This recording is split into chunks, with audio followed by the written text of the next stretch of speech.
Le Père Noël. Ho, ho, ho. Un gros bonhomme rouge et blanc qui vient une fois par année pour nous gâter, capable de faire rêver les enfants et veiller les parents. Je me demande à quoi ça ressemblerait un Père Noël moderne.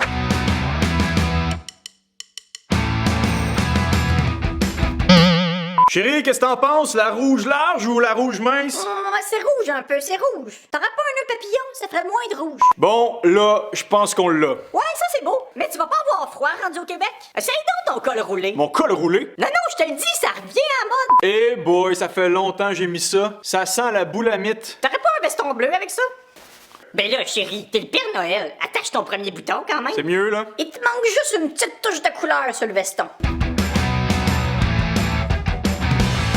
Ça y est, là, je suis vraiment prêt.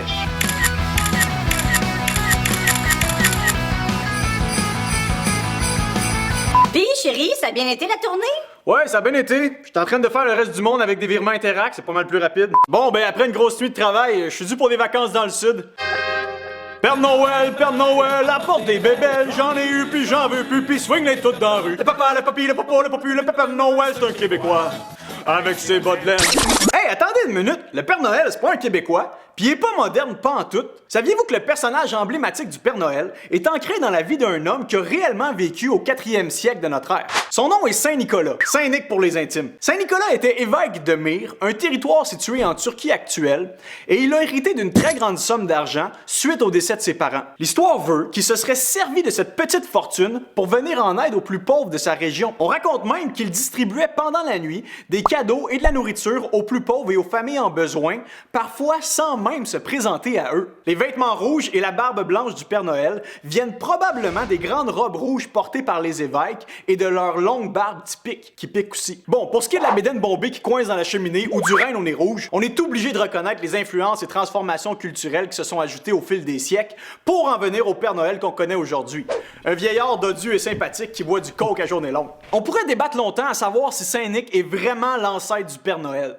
Et d'ailleurs, c'est toujours difficile de retracer l'histoire des mythes qui naviguent dans nos cultures. Mais une chose est certaine, Saint Nic a vécu le vrai sens de Noël. Il a compris que le véritable Noël n'est pas une question de consommation, d'excitation ou d'animation, ni de boisson ou de bouffe, encore moins de chansons qui tournent en boucle, mais bien une question de don. L'authentique Noël n'est pas à propos de ce qu'on peut recevoir, mais bien de ce qu'on peut donner. Parce que le plus grand et le plus beau des cadeaux donnés à l'humanité nous provient du Dieu d'éternité qui est devenu un tout petit bébé.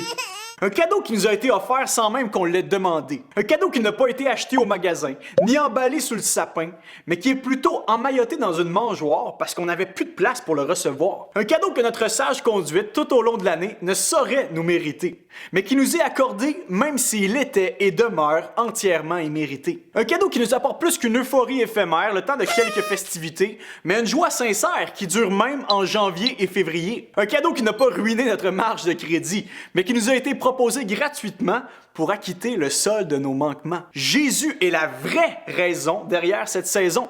Et il a tous les mérites d'être le premier objet de notre célébration. Né à Bethléem dans une étable destinée aux animaux de la maison, le sauveur de l'humanité a rempli ses petits poumons d'air pour la première fois et poussé ses premiers cris entre 2 ânes et un bœuf. Aimé, bercé et cajolé dans les bras de Marie et Joseph, le petit Jésus en couche est le plus grand don de Dieu pour nous autres. Il est lui-même venu pour réconcilier hommes et femmes avec le tout autre. Comprenez-moi bien, je n'ai rien du Grinch qui voulait gâcher Noël. Je trippe moi-même sur Noël. J'aime voir la fébrilité qui monte, les centres d'achat bourrés de monde, et je trouve que le temps des fêtes est vraiment un petit moment féerique de l'année où enfin on s'arrête pour se retrouver en famille, autour du foyer, pour jaser, se raconter nos histoires et s'aimer un peu plus. Mais Noël n'est plus Noël si on le vide de son contenu en cherchant à fêter uniquement son contenant. Noël n'est plus Noël si on en garde la forme, mais on renie ce qui en fait la beauté et la force. C'est bien beau les guignolés, les défilés de soir et les millions de soupers, mais tout ça n'est que vapeur illusoire et joie fabriquée si aucun sauveur ne nous est né. C'est bien le fun les chaussettes au mur, les échanges de cadeaux et le réveillon enneigé. Mais où est l'espoir pour notre nation et notre propre situation si tout ça n'est qu'un tourbillon de festivités sans réelle portée? C'est bien apprécier quelques fériés pour relaxer avec nos amis et veiller avec nos invités. Mais évincer la nativité, il n'y aura plus grand-chose à se commémorer. C'est bien plaisant un calendrier de l'Avent pour s'en mettre plein les dents. Mais si Noël n'est qu'une date, fêtons donc n'importe quoi, n'importe quand. Noël est précisément magique et féerique parce que c'est un jour réel et historique. Ce jour où le ciel a envahi la terre, le divin a rencontré l'humain. Ce jour où nous avons reçu un cadeau sans fin. Ce jour où Dieu est descendu chez nous, dans notre monde odieux, par l'intermédiaire du Fils de Dieu, pour nous ouvrir les yeux et nous offrir les cieux. Je sais pas pour vous, mais pour moi, il n'y a rien de plus joyeux. C'est pourquoi, cette année, j'ose vous souhaiter un très joyeux Noël.